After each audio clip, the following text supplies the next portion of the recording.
Hi, this is Team 15. Our project is Medication Visualizer. Our mentor is Kuhu.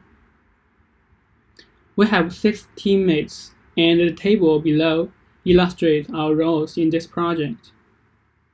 Basically, we have 4 developers, and they are responsible for data comprehension and data collection, front-end and back-end development, as well as infrastructure development.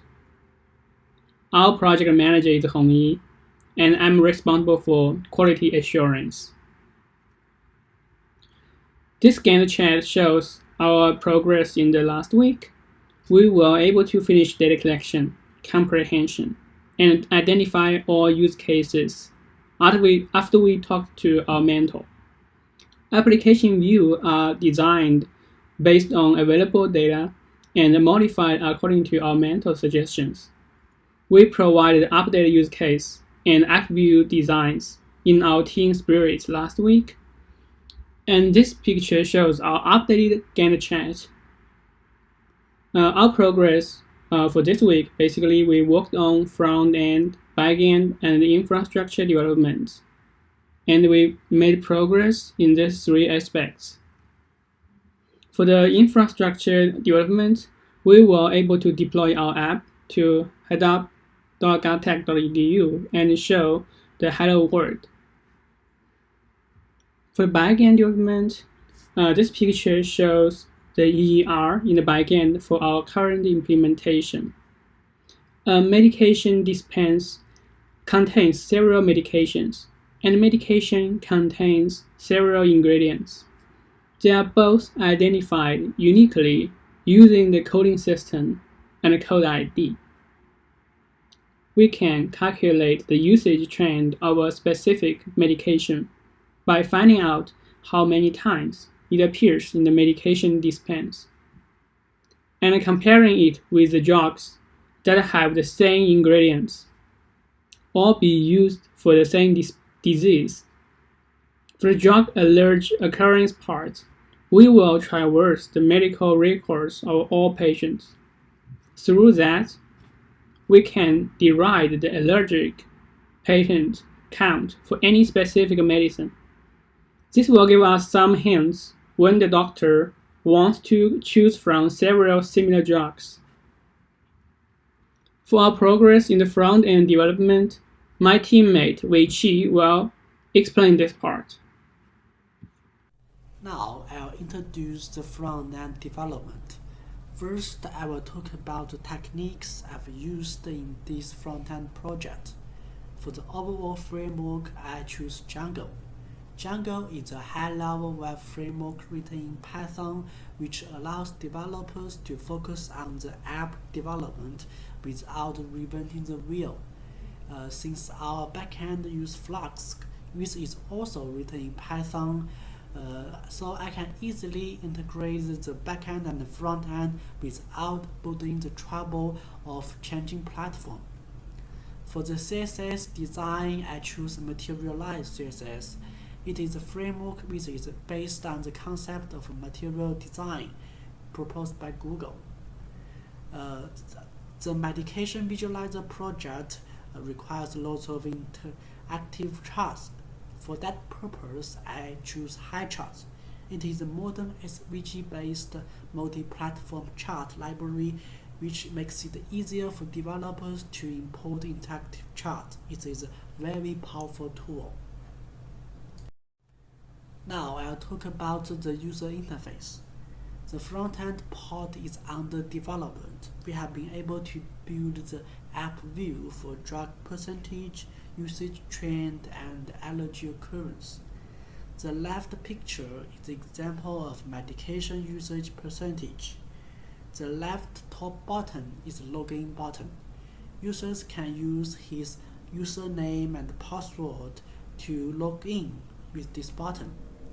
Also, he can type the medication name to get the relevant result of different drugs which have the same ingredients, are used for same disease, or are common substitutions based on previous prescriptions. Here I choose the pie chart to represent the percentage value. Here we have 4 medications, A, B, C, and D. Users can have a clear view that medication A have 30% and medication B have 27%. Also, users can select the time period during which the relevant data will return from the backend API. The right picture is another example of drug allergy occurrence. Here I choose the bar chart to represent the occurrence count of different drugs A, B, C, D, and E. You can see that drug A have 50 occurrence count and drug B have 75 occurrence count. Also, users can select any time period he wants. The third picture is an example of drug usage trend representation. I use the line chart to represent trends of different medications. Here we have 3 lines. The blue line is for medication A, the black line is for medication B, and the green line is for medication C. Also, users can choose the time period he wants in this line chart.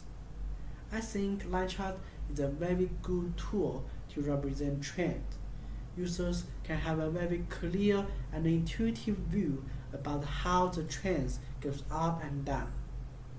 Next, I want to talk about the backend logic behind this front-end design. Take login button for example. Front-end will record the username and password when a user tries to log in. By setting up relevant functions, the front-end will pass the relevant value to the backend server using the backend API.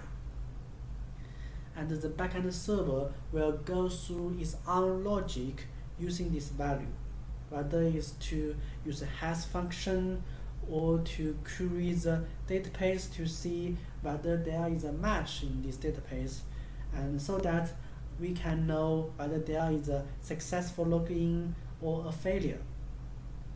Also, by changing the other parameters such as medication name and time period, the backend API will return the data we need, and the front end will use this data with high charts to draw the relevant figures so that users can have an intuitive way about different statistics. Our plan for the next few weeks is that we will focus on front-end and back-end development for the recent 2 weeks. The back-end developer will communicate with our front-end developer to finish the application development process. Because our back-end developer Chuan Cao is recently physically sick, so he might need more time to finish the back-end development section. Except then that, we currently don't have other issues. Finally, we would like to thank our mentor for offering us assistance in our project. And thank you, John, for offering us such a great course. We hope you will have a great spring break and take care. Thank you.